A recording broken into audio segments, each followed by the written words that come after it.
Welcome. We absolutely enjoy being in space with you all today.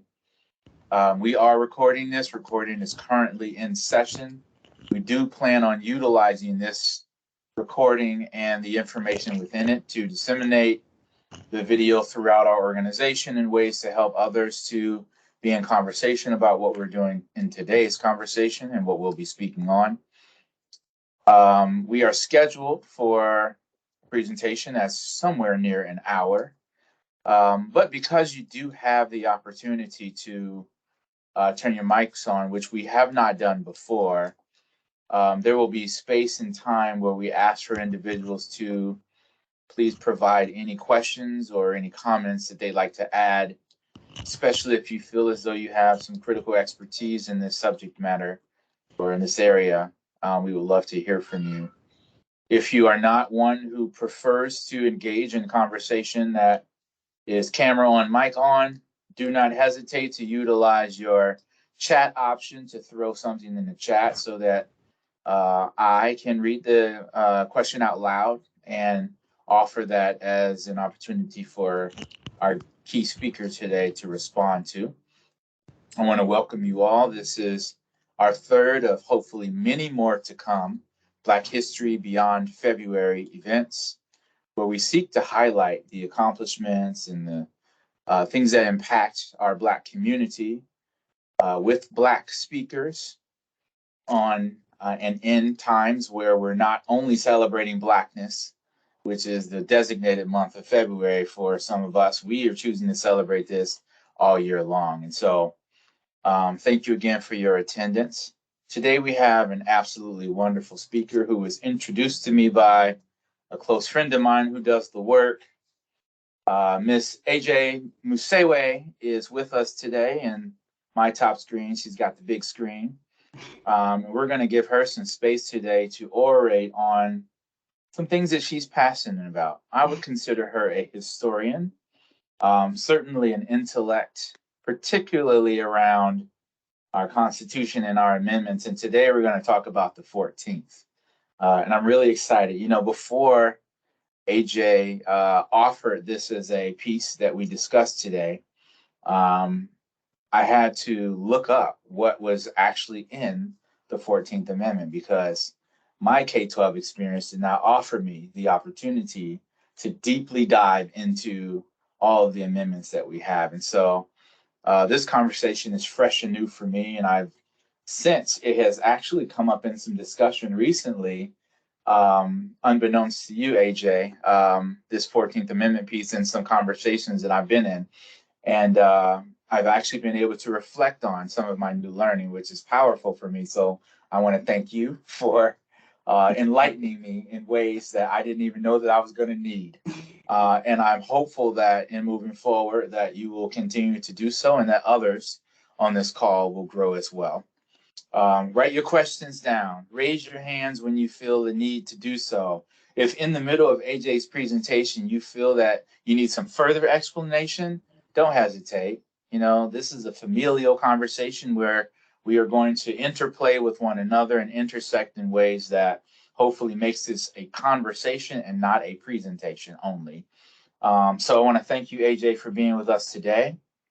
And I also hope that you are open and willing to coming back in future times to help to expand on our knowledge and participate in days as such. And without any further ado, I want to pass the mic. Thank you. I appreciate it, Shamari. Hi, everyone. First of all, I'd just like to say I'm really excited to be here. I've been trying really hard not to like completely nerd out because I really love this topic.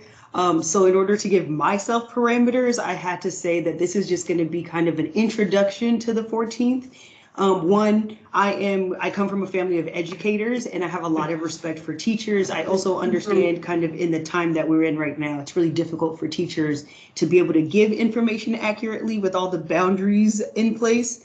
So if you hear me say, you know, we weren't taught history accurately or we weren't taught history fairly, it's not a dig on y'all. I understand kind of the boundaries that teachers are under. So I just want to table set, this is a teacher positive household. So I want to start off there. Like Shamari said, let me share my presentation. All right. So we're going to talk 14th Amendment. Okay. As a neurodivergent person myself, sometimes it's really helpful to have a timeline, kind of a way to move through the conversation together. So I'll do a quick intro of myself. Because we have to cover a vast amount of history in a very short period of time, I'll use timelines to kind of help orient us to the major events that are happening in the period of time I'll be talking about.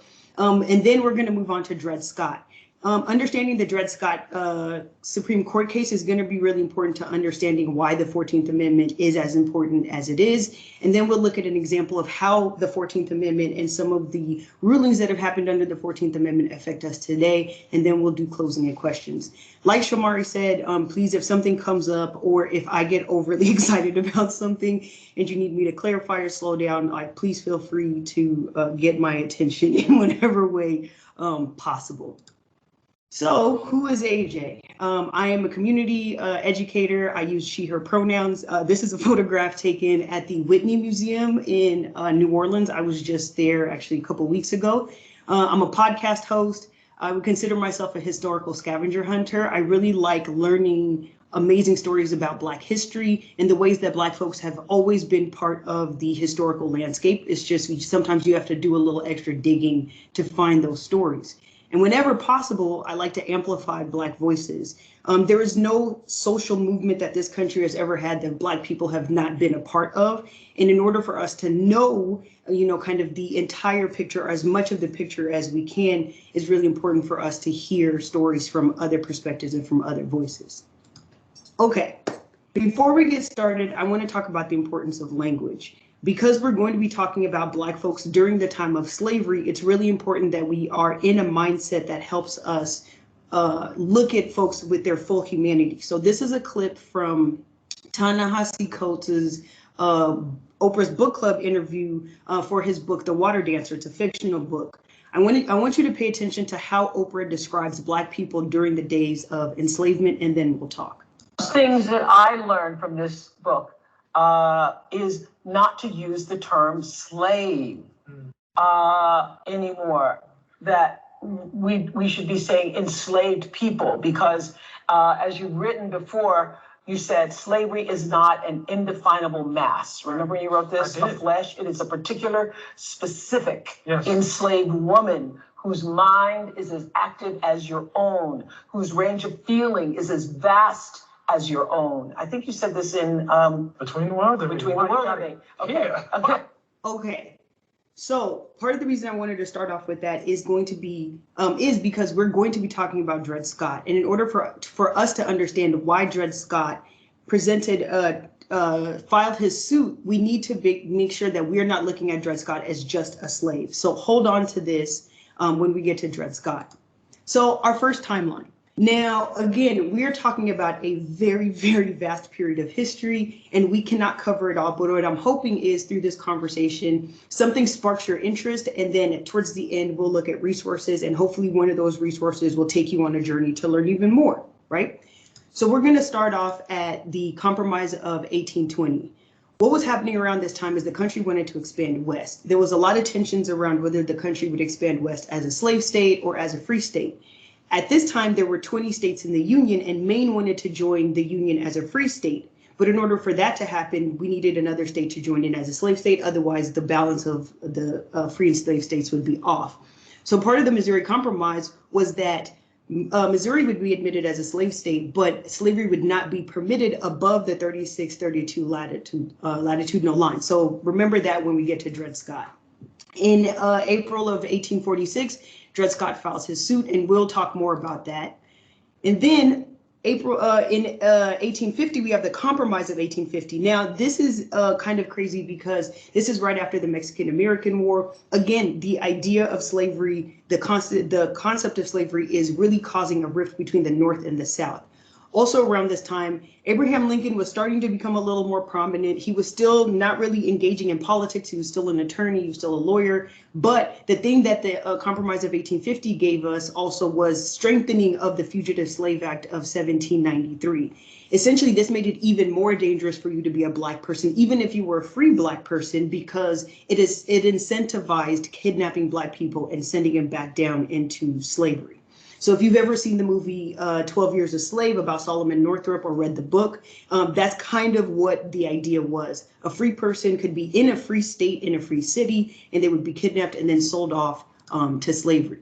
Now, about 10 years later, Abraham Lincoln wins the presidential election. Now, in 1858, he's in presidential debates with a man named Stephen Douglas, who was one of the main architects of the Compromise of 1850. At this time, Lincoln is trying to establish himself kind of in the middle as a neutral during these debates because he wants to appease the anti-slavery folks in the North, but he also doesn't want to alienate the Southern slaveholders. But it doesn't matter because at the end of it, he wins the presidential election and the South really starts to freak out. And literally the very next month, the South secedes. South Carolina becomes the first state to secede from the Union, followed by Mississippi, Florida, Alabama, Louisiana, Georgia, and Texas. And all of this happens before Lincoln is even inaugurated as president. So all hell really kind of breaks loose about this period of time. Civil War begins in April of 1861 with the first shot fired at Fort Sumter, officially starting the Civil War. And then we have the Emancipation Proclamation in January of 1863. Now, I know in school, I was taught the Emancipation Proclamation freed enslaved folks, but that's not exactly what happened. The Emancipation Proclamation was a military tactic. And basically it said if you were an enslaved person in a Confederate controlled area that was actively engaging with the Union, then you got yourself from that Confederate controlled area to a Union controlled area, then you were considered free. But that wasn't always the safest place either, because sometimes Union soldiers would sell enslaved people back down to Confederates. So it wasn't always the best. But because of the Emancipation Proclamation, we got Black regiments. Black folks were now able, Black men were able to fight in the war. And we get famous regiments like the Massachusetts 54th, which was based on the movie Glory, which was a couple decades old, is based on the Massachusetts 54th. The Civil War ends in April of 1865, which is way longer than anybody really thought the Civil War was going to last. A lot of folks thought the Civil War was going to last a couple weeks, maybe even a couple months. So 4 years later, the Civil War ends with General Robert E. Lee surrendering to General Grant at Appomattox. And a week later, unfortunately, Abraham Lincoln is assassinated by John Wilkes Booth at Ford Theater. And then we get Andrew Johnson as the president, and he is not awesome at all. Okay. So there was a lot of things happening during the period of before and after the Dred Scott case, but we needed to understand kind of what was going on in order for us to understand how improbable the passing of the 14th was. In order for us to understand that, we still need to look at Dred Scott. In order for us to understand how crazy it was for Dred Scott to even file this suit, we need to understand what it meant to be a Black person during the days of enslavement. Now, at the end of the Civil War, there's this school of thought that comes up called the lost cause theory, the lost cause ideology. And essentially, the lost cause ideology had several tenets. The first tenet was that slavery was actually good for Black people. The next one was that the Civil War was about states' rights and not slavery, and that slavery was ordained by a benevolent, merciful God, and that the North essentially goaded and baited the South into starting the Civil War, right? It wasn't their fault. So this is what's going on. This is the main school of thought around the time that Dred Scott is filing his Supreme Court case. And there's two passages that we're going to look at to really understand what kind of man would have been on the Supreme Court that would have passed judgment on Dred Scott's suit. This first one is from a letter that Robert E. Lee wrote his wife, Marianna Custis Lee, essentially just musing about his everyday responsibilities in his frame of mind as a slave owner. Okay, he says the Blacks are immeasurably better off here than in Africa, morally, socially, and physically. The painful discipline they are undergoing is necessary for their instruction as a race, and I hope will prepare and lead them to better things.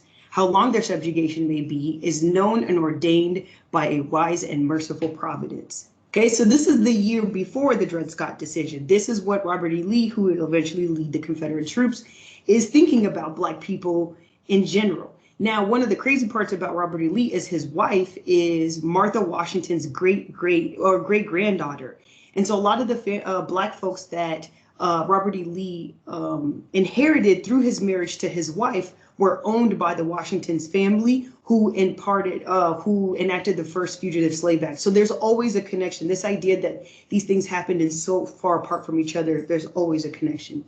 The second passage is from a U.S. Senator named James Henry Harmon, and he gives this famous speech on the mudslide theory to Congress, but his speech is coined the Cotton is King speech. Essentially, what he's trying to say is because of the cotton production in the South is now going to turn into the economic center of the known world. And this is how he says the South is going to accomplish that. We do not think that whites should be slaves, either by law or necessity. Our slaves are Black, of another and inferior race. The status which we have placed them is an elevation. They are elevated from the condition in which God first created them by being made our slaves. None of that race of the whole face of the globe can compare with the slaves of the South. They are happy, content, uninspiring, and utterly incapable from intellectual weakness to ever give us any trouble by their aspirations. This quote is the year after the Dred Scott case. So even with all of the work, the 11 years that Dred Scott put into his case, this is still the idea that folks have about Black people. And a lot of these ideologies persist into the way Black folks are treated to this day. Okay, so with this understanding, let's look at Dred Scott and the uphill battle he had for his freedom in his fight for freedom. This is a map that kind of shows us the different locations that Dred Scott had lived in throughout the course of his life. So Dred Scott is said to have been born around 1799. Prior to the introduction of the census, it's really difficult to have an exact date of when Black folks were born because Black folks were viewed as property, and it wasn't really important to figure out the birth date of your human cargo. So it's said that he's born sometime in the 1790s in Virginia, in Southampton, Virginia. He's then sold to either Louisiana or Alabama. There's discrepancies amongst historians to a family of John Emerson.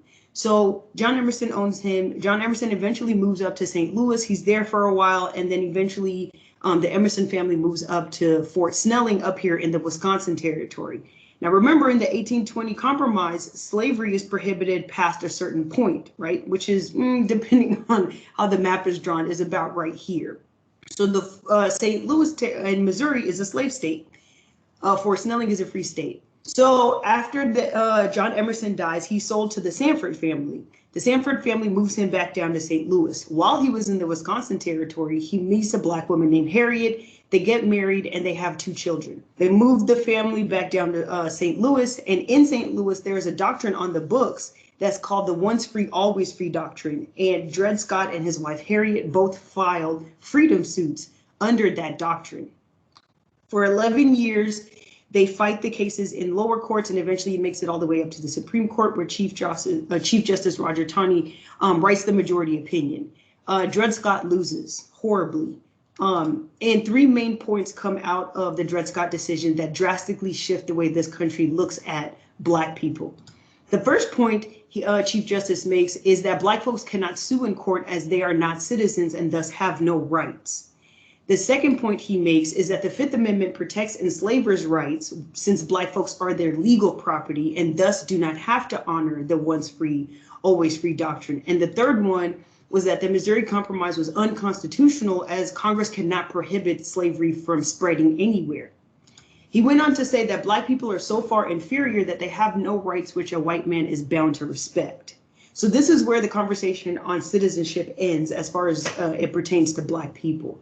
Now, the folks who owned Dred Scott at the time were the former children of his first owner, John Emerson. They eventually they purchased the freedom of Dred Scott and his family. And unfortunately, Dred Scott only lived in freedom for 1 more year and he passed from health complications. There are still descendants of Dred and Harriet Scott all over this country, but their descendant really kicked off this conversation about citizenship.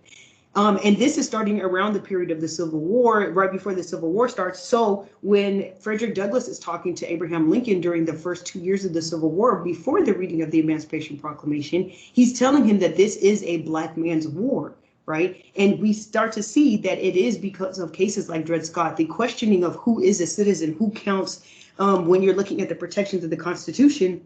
A lot of those questions were started with Mr. Scott. So if we think back to our first timeline, the high-level timeline, we ended that at the end of the Civil War and the assassination of Abraham Lincoln. So let's look at the Reconstruction timeline, because this is where we start to get the language around the 14th Amendment. Because of the presidents during the last administration, unfortunately and fortunately, Juneteenth became well known to the larger country, the larger population of this country. To a lot of Black folks, we've known about Juneteenth for long periods of time because it's been celebrated in our families. But at the end of the Civil War, the North was trying to figure out how to now deal with the remnants of the Confederates and also the decimated economy in the South. But they needed to round up all the Confederates. So General Gordon Granger rides into Galveston, Texas, and realizes that a bunch of Black folks didn't realize that the Civil War was over, let alone that the Emancipation Proclamation had been read. So using language from the Emancipation Proclamation, he reads General Order Number 5. And so this is now when Black folks start to celebrate Juneteenth, right? Now, in December of that same year, we get the passing of the 13th Amendment, which the language of the 13th Amendment is heavily influenced by the language of the Emancipation Proclamation. And this amendment legally frees Black people from legal bondage. Now, there's loopholes in there for if you're incarcerated, and then you get into the whole convict leasing system, but we don't have time for that. The very next year, we have kind of the first remnants of what the 14th Amendment could look like. We get the Civil Rights Act of 1866, and that starts to put language around who is considered a citizen. That very same year, though, we get the formation of the Ku Klux Klan. Nathan Bedford Forrest, who was a general in the Confederate Army, who was a very, very, very horrible person. If you are historically aware of some of the battles that happened during the Civil War, Nathan Bedford Forrest was the man who enacted the Fort Pillow Massacre. He was voted as the first Grand Wizard for the Klan. 2 years later, we get the passing in July of the 14th Amendment, and we'll look at this language in just a second. But this here clarifies what citizenship means in this country, and I believe is one of the most important amendments that we have. Then 2 years later, we have the passing of the 15th Amendment, which gives Black men the right to vote and sets the stage for the passing of the Voting Rights Act in 1965. I know we talk about the 19th Amendment giving women the right to vote, but the 19th Amendment gives white women the right to vote. Black women did not get the right to vote until the passing of the Voting Rights Act in 1965. And then we have the end of the Reconstruction era and kind of the period of the Great Nadir starts. At Rutherford B. Hayes, with the election of Rutherford B. Hayes, there was a backroom deal essentially that was made that pulled Southern troops out, or pulled federal troops out of the South. And a lot of those federal troops were protecting the rights for Black folks to be able to participate and vote. The Reconstruction period was very prosperous for Black folks. We saw a lot of Black men in positions of power. That's when we started to see our first Black senators, our first Black representatives. We had Black folks in all levels of Congress, from ombudsmen to sheriffs to all sorts of positions, which caused a lot of issues for white folks because they felt as though Black folks were participating in something that was coined as Negro domination, which is not what happened.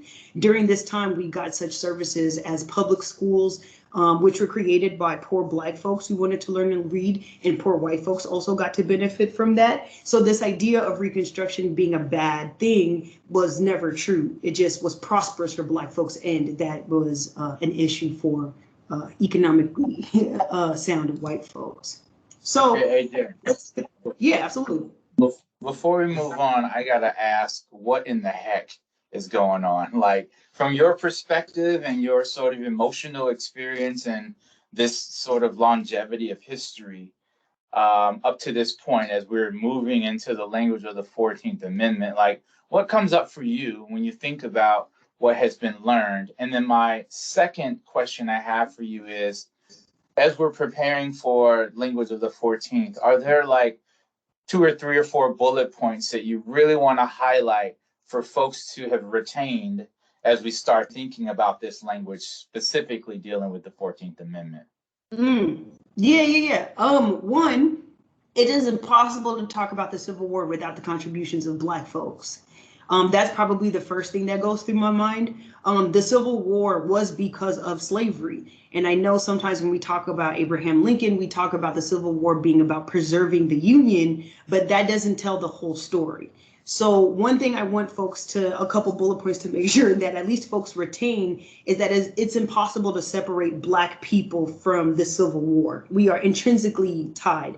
And two, I think that Black folks forced this country to have to deal with its democracy, with its ideas around democracy, because if Black folks are not considered part of the fabric of democracy, then this democracy is a sham, right? We use lofty language like the language in the 14th Amendment about equality and about all men being created equal, but we know that even as those words were being written, there was a little Black boy in the corner who absolutely was not considered equal. So how does a country that louds itself as one of the greatest in the world, the fairest in the world, the most accepting in the world, not look at itself in the mirror when those words do not apply to everyone? So that's kind of where I usually am at. I get a little upset, but also it's a story of pure resilience. Dred Scott knew he had no chance of his suit passing, and for 11 years he stuck it out, because the idea wasn't necessarily for the win, it was the principle of it, right? You told me that I had you put a doctrine on the books that says once free, always free. And you know who that applies to, because why would you need it for white folks? Because white folks are not put under the same subjugation as people of color as Black folks. So you knew who that doctrine was for. But then when I tried to enact that doctrine as within my supposed right, then all of a sudden it doesn't apply the same way. And we see examples of that happening, you know, in all sorts of spaces in society right now. So that's kind of where my head is at this time. Thanks. I just want to highlight and lift up one of our teachers here at Bellevue School who's on the line, thanking you for making a comment about teachers and how much that she's recently learned that was never taught in any coursework that she's participated in. This is our third, and if there's anyone else who has a question, please raise your hand really quick and I'll pick on you. But we recently learned there's some intersectionality here with our past two Beyond Black History sessions. The first one was a civil rights tour through Montgomery, and the second one was about Juneteenth. And so some of this is deeply overlapping with the language in which you're speaking today. So I love that this piece is pulling it all together. And seeing no present questions, I want to encourage you all who are on the call, write them down. Have them ready, either pop them in the chat or raise your hand for me, and we'll come back to you. But I want to hand the mic back over to you, AJ. Yeah, absolutely. Appreciate it. So let's look at the language of the 14th. The 14th Amendment has 5 sections, but we're really going to be focusing on section 1 because that's where a lot of the laws that are argued under the 14th Amendment pull their arguments from. Now, it took me a little bit to try and understand the difference between laws and amendments, and this is just the easiest way I've been able to keep the two separate. A law is like a family rule, right? Like in my family, my mom has very random rules, but rules nonetheless. You know, if there's any elders in the house, I have to greet the elders first. Or if when I was living at home, I had a certain curfew, you know, I couldn't be late. And then amendments are kind of like family values, right? Like we treat people with kindness. We don't judge. We love, you know, our neighbors, that kind of thing. So when we look at the language of section 1, we have to remember that this was written literally 3 years after legal slavery. So this was written with the idea, with people still believing that Black inferiority, okay? All persons born or naturalized in the United States and subject to the jurisdiction thereof are citizens of the United States and of the state wherein they reside. That part is really important, and I'll explain why in a second. No state shall make or enforce any law which shall abridge the privileges or immunities of citizens of the United States, nor shall any state deprive any person of life, liberty, or property without due process of law, nor deny to any person within its jurisdiction the equal protection of the laws. That's hefty and lofty language, right? So in order for us to kind of get an idea of laws that have been passed with the 14th Amendment and kind of cases that are really important to the 14th Amendment, we're going to start off with this video, which is about 4 minutes. That's going to break down the language of the 14th Amendment for us and tie it to some cases before we explore those cases a little more. The 14th Amendment is central to our modern legal landscape. Decisions in cases like Brown v. Board of Education, Bush v. Gore, and the now overturned Roe v. Wade all have a legal basis in the 14th Amendment. So how can a single constitutional amendment apply to so much consequential legal precedent? Well, like a lot of things, it's a matter of who's doing the interpreting. Ratified in 1868, The 14th Amendment was one of 3 Reconstruction-era constitutional additions aimed at abolishing slavery and establishing legal and civil rights to formerly enslaved Black Americans. Divided into 5 sections, Section 1's language has been central to issues beyond slavery, including desegregation, voting rights, abortion rights, LGBTQ protections, and beyond. First, there's the Citizenship Clause, which establishes all who are born or naturalized in the U.S. as citizens. In practice, this nullified the notorious 1857 Dred Scott v. Stanford decision, which had excluded the enslaved, formerly enslaved, and their descendants from enjoying basic constitutional rights and protections. So how does that all play into today's politics? Look no further than former President Donald Trump, who as recently as 2019 argued for an end to birthright citizenship, as protected by the 14th Amendment. Hundreds of thousands of illegal immigrant children are made automatic citizens every year because of this crazy policy. Next, the Privileges and Immunities Clause, which provides that states can't make or enforce laws that, quote, abridge the privileges or immunities of citizens. That scope was considerably narrowed in 1873, thanks to the landmark Slaughterhouse Cases decision, which held that the clause extended only to the explicitly written enumerated rights included in the Bill of Rights of the Constitution. Those rights, the majority argued, applied on the federal and not state level. In practice, that meant states were able to pass and enforce discriminatory laws typical in the Jim Crow era South. That narrow ruling leads us to the Due Process and Equal Protection Clauses, the interpretations of which have been used to extend a series of unenumerated or inferred rights not explicitly coded in the Constitution, on both the state and federal level. That debate on whether a right needs to be explicitly written and not inferred in the Constitution sets us up for many of the contentious legal debates of today. First, due process, which echoes a sentiment so important to the framers, they included it twice in the Constitution, establishing that the state, quote, can't deprive a person of life, liberty, or property without the due process of law. Next, the Equal Protection Clause, which establishes a state can't deny an individual equal rights, mandating equal treatment under the law. The number of cases decided on these grounds is vast. In Brown v. Board of Education, the court unanimously found racially segregated schools to be inherently unequal, thus violating the equal protection of Black Americans. In Bush v. Gore, the court found that a lack of standard vote counting methods across Florida violated the equal protection of voters, effectively ending the recount. In Obergefell v. Hodges, it argued that prohibiting marriage among same-sex couples violated their due process and equal protection by denying them a right available to heterosexual couples. And in Roe v. Wade, the court found that a right to privacy under the Due Process Clause protected a woman's right to choose whether to have an abortion. The court's follow-up case, Planned Parenthood v. Casey, touched upon equal protection. It's those interpretations that were ultimately struck down in a majority opinion authored by Supreme Court Justice Samuel Alito in the Dobbs v. Jackson Women's Health Organization case. At its center, the opinion suggests that a, quote, loose interpretation of the 14th Amendment was incorrect, because abortion is neither implicitly mentioned in the Constitution or entrenched in our history or legal traditions.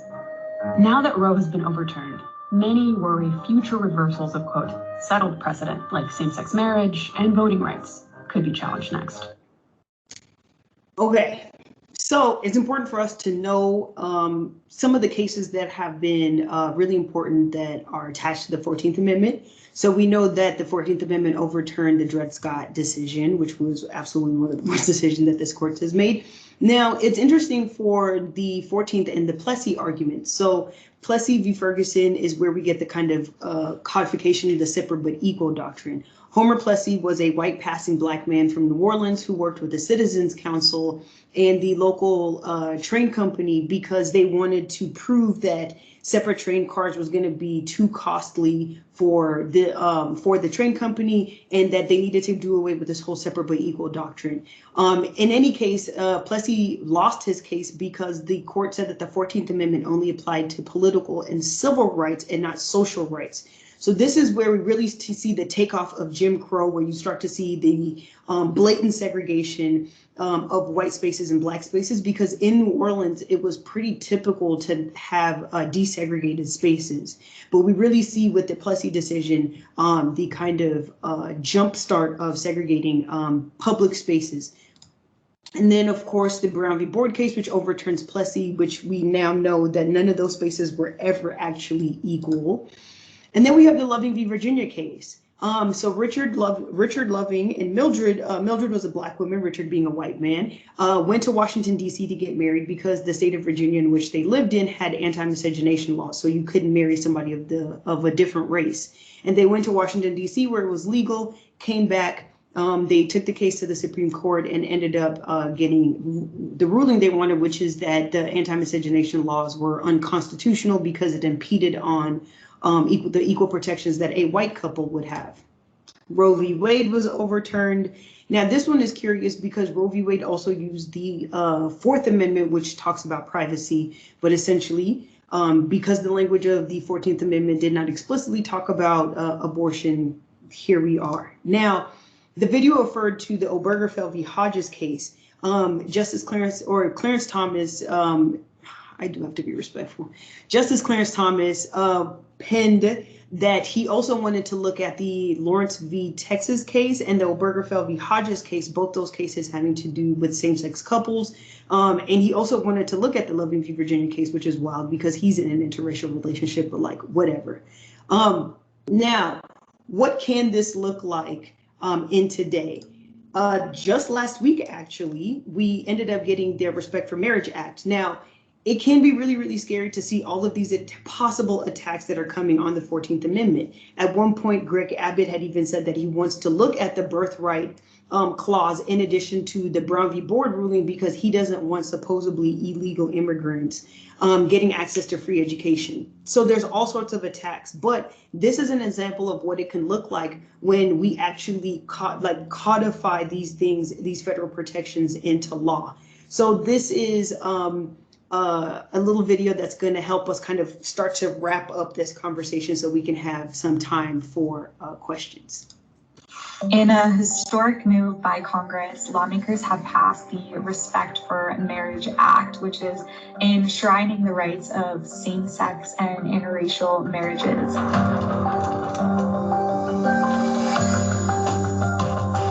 It puts into law that same-sex marriages and interracial marriages are legally recognized on the federal level.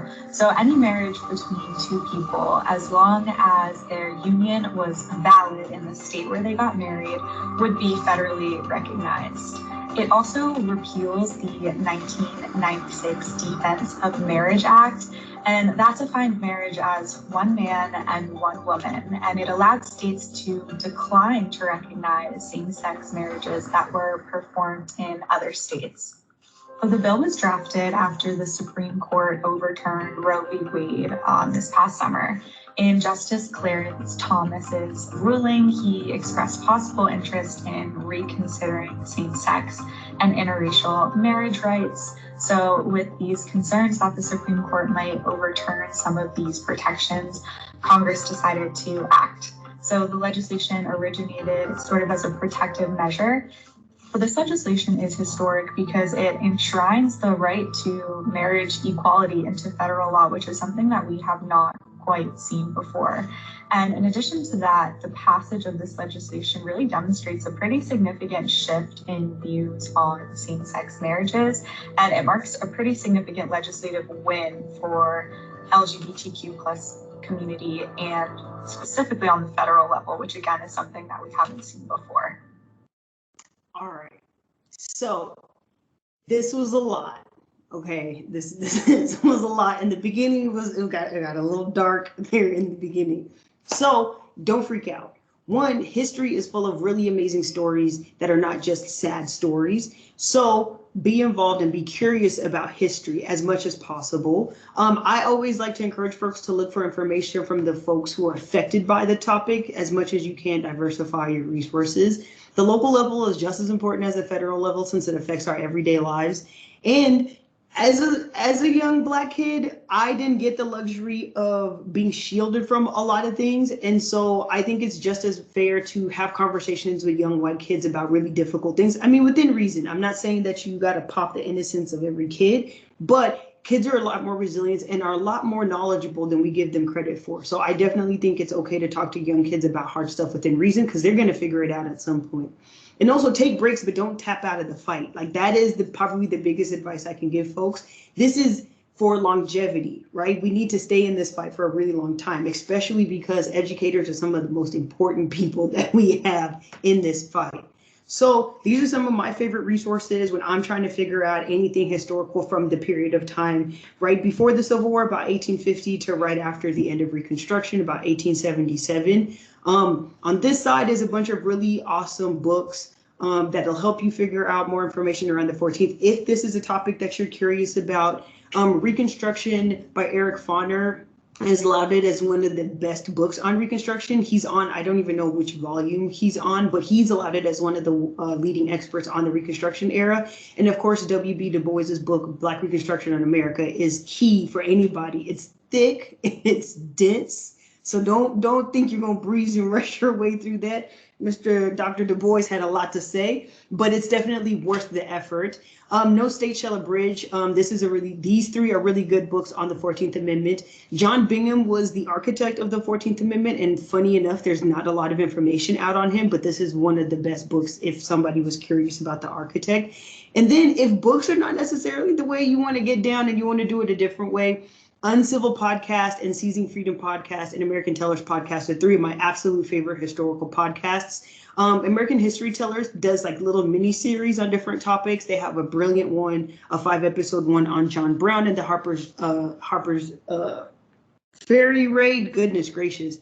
Seizing Freedom is hosted by a professor named Dr. Kidada Williams, and she does a really great job of going into the Library of Congress archives and finding letters and firsthand accounts from enslaved people during the Civil War. If you're interested in finding out what happened during the Fort Pillow Massacre, this is a really good podcast to check out. And then the Uncivil Podcast is hosted by journalists Jack Hitt and Chenjeroy Kumanyika. It's a Pulitzer-winning podcast. It's absolutely epic. The episodes are about 30 minutes long, and they tell some amazing stories. The Reconstruction mini doc on PBS is brilliant. And then, of course, depending on how you feel about Will Smith, which is Between You and the God You Pray To, the Amend documentary is on Netflix for folks to check out, and that's about the 14th Amendment. So I hope that this was at least informative and kind of piqued some curiosity from folks. My contact information is fairly easy. I'm always in a beanie, so all my social media handles are just AJ and the beanies. And then my email is just my first and last name @gmail.com if folks have any questions. But this was definitely fun, and I hope I didn't nerd out too much on folks. And I hope it was easy to keep track and stay with it. AJ, thank you. I have a bunch of questions for you. And I'm hopeful that there are others who have some questions that they want to ask and share. At the end of this, I'd love for you to put that graphic up, the last graphic, in the event that someone needs to take a screenshot of it with their cell phone. You can take a cell phone shot of it. And it's also in the chat. Thank you, Tamara, for putting it in the chat. You can copy it from the chat as well. A couple of questions come up for me as I await for a couple of questions for the audience. The first one is, in your personal life and in your personal experience, how do you feel impacted by the 14th Amendment? And I know this is heavy, I'm so sorry. It doesn't have to be too deep into things that may cause you re-traumatization, but, other highlighted areas that you can pinpoint that bring up some feelings for you as to how your disconnection from what is stated in the 14th Amendment interferes with your attempts to seek and experience a joyful life. Yeah, I mean, absolutely. First and foremost, I am a naturalized citizen, so the 14th Amendment is extremely important to me. My citizenship literally hinges on the 14th Amendment. My mom and I are from Kenya, and so she got citizenship when I was 15 and I was grandfathered in.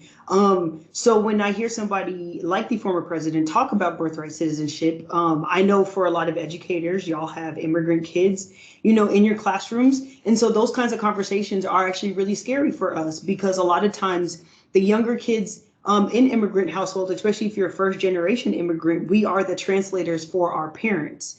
And so if you don't understand the language around immigration, all you know, especially with how scary ICE is for, our folks who are further down south, that conversation can be really scary for a 7, 8, 9-year-old to have to translate. So the 14th Amendment is really important to me because it dictates not only the freedoms that I'm able to enjoy as a citizen of this country, it literally dictates whether I would be sent to a country that's not exactly the safest place for me to be right now. So yeah, the 14th Amendment is not just my favorite amendment because it is one of the amendments that gives freedom and democracy kind of its teeth. It also is a very personal one for me.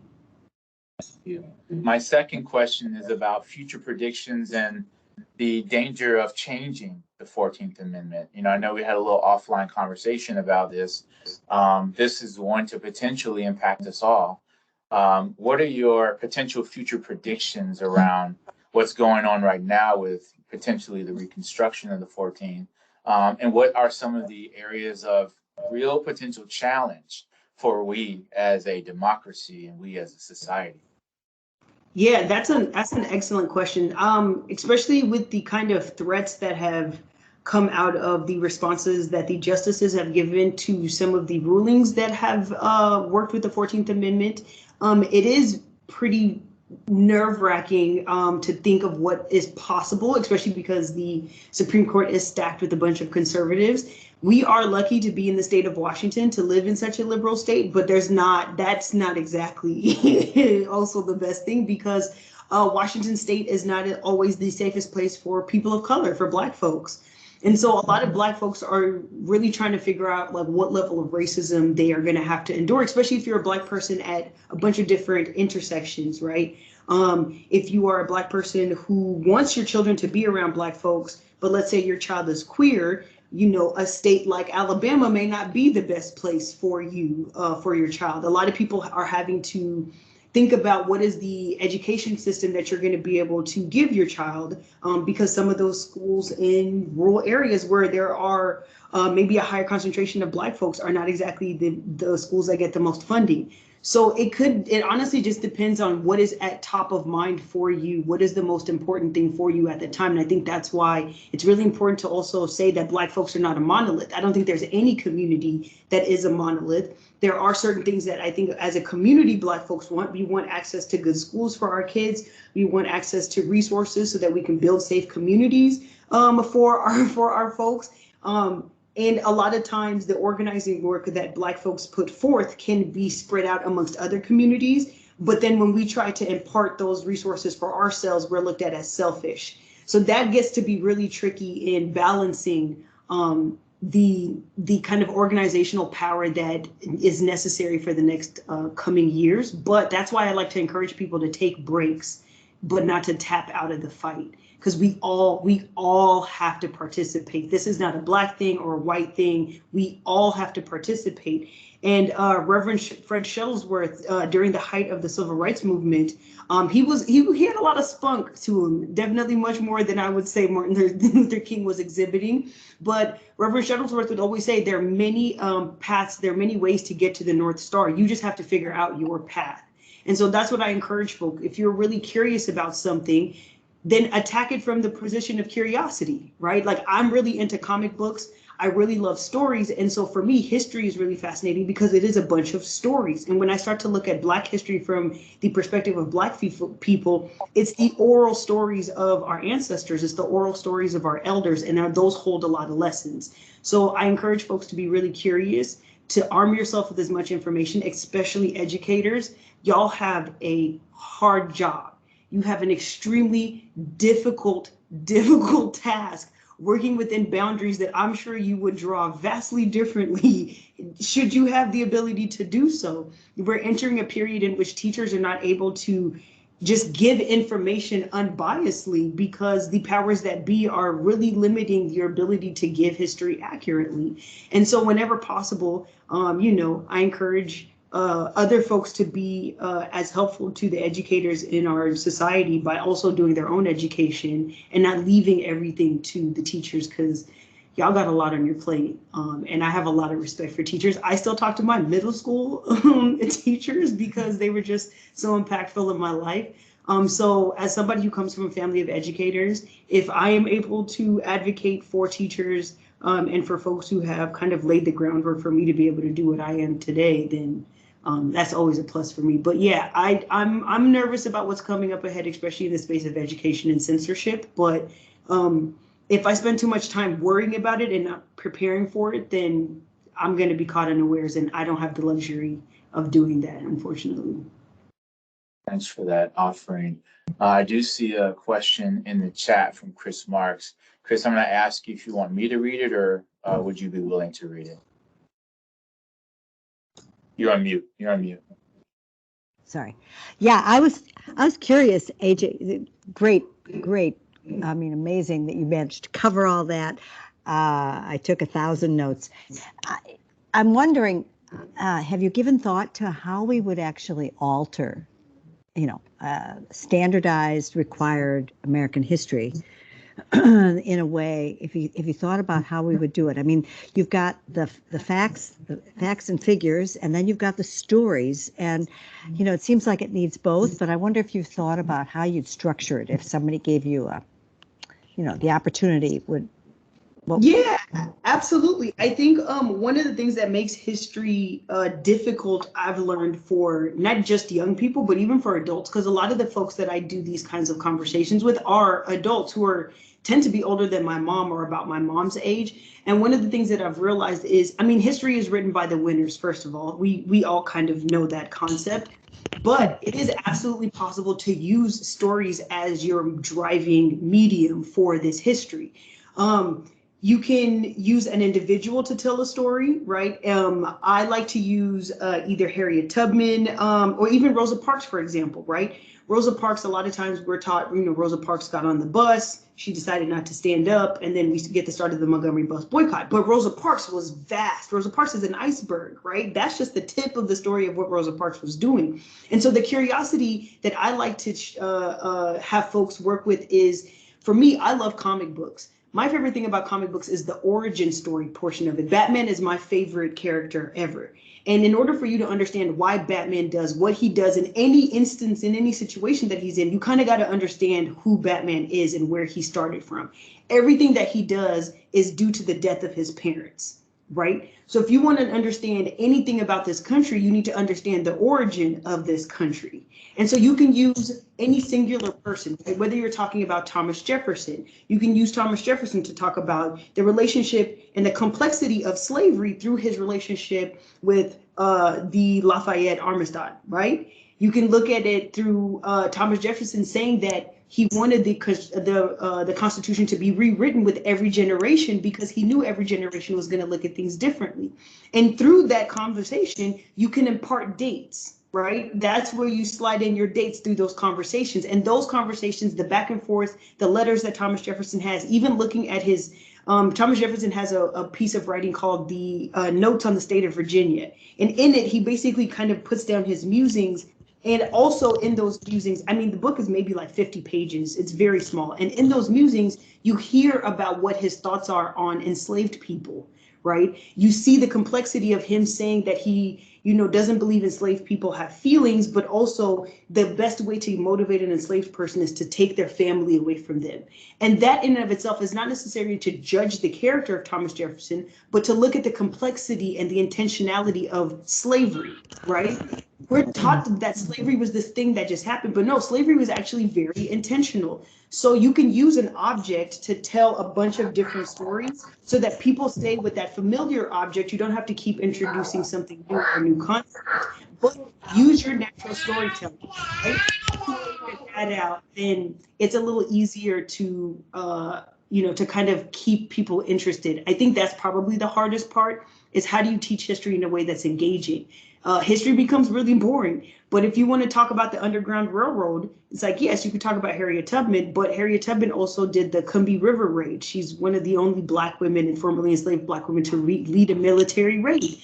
So it's like, why we maybe diversify the topics that are being told about Black folks. So Black History Month, maybe rather than talking about Martin Luther King, you teach about Robert Smalls and how he stole a Confederate planter in 1853, right? Which is like a wild story. Or you talk about, Sojourner Truth and how her Ain't I a Woman was actually co-opted and added Southern inflection, or how, spiritualists were used to help Frederick Douglass escape from slavery, and he chose February 14th as his birthday because of its attachment to the presidents. There's like using stories, I think, is the easiest way to work within the boundaries that you have as an educator, because that's the difficult part. I don't have the same boundaries that you have as an educator, so it's easy for me to dream big with this question. But within the boundaries that you have as an educator, I think figuring out action type stories, right? Think of like comic book type stories, big Marvel type stories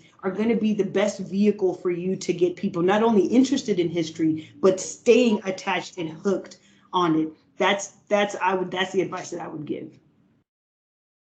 That's fly. My next question was my next and final question was going to be around how do we start with young people, and particularly because we have lots of educators on the call who I would love to walk away with more than just the resource that you offered in your final slide sheet, but a deliberate resource that we know is a foundational point for which we enter into this conversation. One that is below the line, or as you stated, a little bit deeper down the iceberg. One that we want to give as a homework assignment for folks to really explore more greatly, and one that would be appropriate for, let's say, young people learning, starting from kindergarten, particularly K-5, where we see a ton of avoidance in our curriculum that's offered to our teachers around the narrative of the authenticity of what happened within our country. And so is there a foundation point to really spark people's curiosity on this call? And as you're thinking about that and preparing to orate that, I want to see if you have final words you want to share as you take us on out for today. Yeah, absolutely. For the I have two nephews. One is age 5, one is age 13, and then I have a 10-year-old niece, and I've been mentoring with Big Brothers Big Sisters for the last 6 years. So I've got like a 14-year-old little. So that age group is like the one that I'm actually trying to get them to be the most engaged. What I've learned is and this is again really difficult to do in a classroom setting because you have a bunch of different personalities, different learning levels, different attention spans, and all of that. For the kind of, I think this one would work probably for all age groups because I've seen books of different reading levels about this character. I think Robert Smalls would be a really good resource to use when you want to explain the transition from slavery to Reconstruction to the Jim Crow era. Robert Smalls lives well into 1915, and he is enslaved, and his family. He ends up purchasing the house that his family was enslaved in, and his great-great-grandson lives in South Carolina, and the Smalls family still owns the house in which Robert Smalls and his mother were enslaved in. His great-great-grandson is named Michael B. Moore. He's actually really, really accessible, and he will gladly come and talk to your class. And you literally can tell him that AJ Musewe sent you if that's helpful, but he's really awesome. So that makes history tangible, right? You're talking about this guy from the 1800s, and here his great-great-grandson telling you about the awesome things that his great-great-grandpa did. So I would definitely look into Robert Smalls. I would look into, for like Women's History Month, I would look into the Women's Political Council out of Montgomery, Alabama. They did a lot of foundational work that set up Rosa Parks in the Montgomery bus boycott, but we don't really talk about the Women's Political Council. There's a woman named Joanne Robinson who's absolutely epic. If you're looking at the Brown v. Board of Education time period, there is a wonderful scholar named Polly Murray who actually wrote the thesis paper that Spotswood Robinson used to give to Thurgood Marshall that helped them kind of win the Brown v. Board of Education case. So a Women's History Month person, especially if you're looking at the intersectionality of queerness and Blackness during the 40s, 50s, and 60s, Pauli Murray is an excellent person to look at. So just think of it as an adventure. There was another one for the little kids. Oh, Henry Box Brown. If you're trying to introduce stuff to younger kids, Henry Box Brown is a great way to look at all the different ways in which people try to escape. Another resource for firsthand accounts would be the Underground Railroad Records by William Still. Let me type that in here.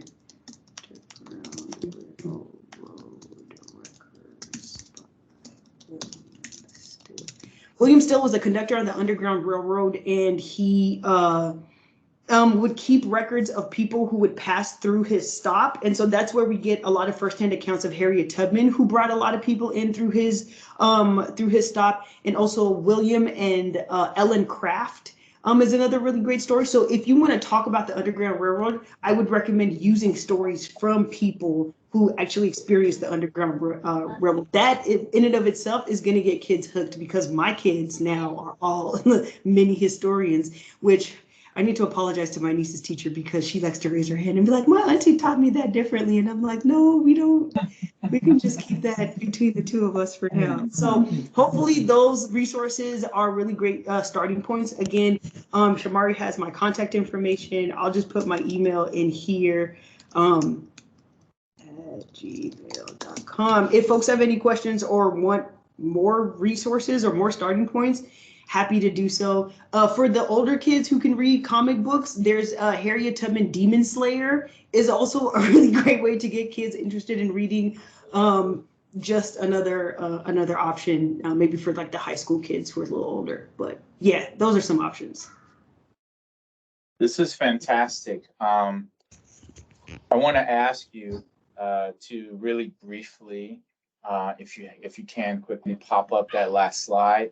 Yeah, for sure. I'll do my momentary outro, and then I'll ask you to have final words and sort of take us out. The resources that you just offered are fantastic, because we have a lot of teachers who feel apprehension around teaching subject matter, because they themselves may not have relation or connection, and they themselves may not have a history of understanding the history. And so it's powerful to be able to bring in resources that help to aid and support the educator in ways that relinquish them from being responsible for all of the knowledge. And they can then sit in a space where they too are the learners along the learners that they're trying to instruct and provide guidance to. And so thanks for all the fantastic resources. We'll leave this slide up for a few seconds in the event that anyone else needs to take a quick snapshot. AJ, I really appreciate you. This was fantastic and a beautiful way for me to end my work day. Final words that you may have as we wish people off to a remaining evening that is filled with hopefully delicious food and fun family time. Absolutely. Educators, teachers, y'all are absolutely key to the progression of this country.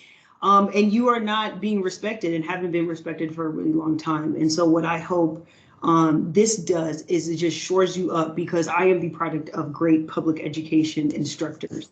I still talk to my middle school my seventh grade English teacher, and I talk to my freshman English teacher, because those women had such impactful experiences in my life.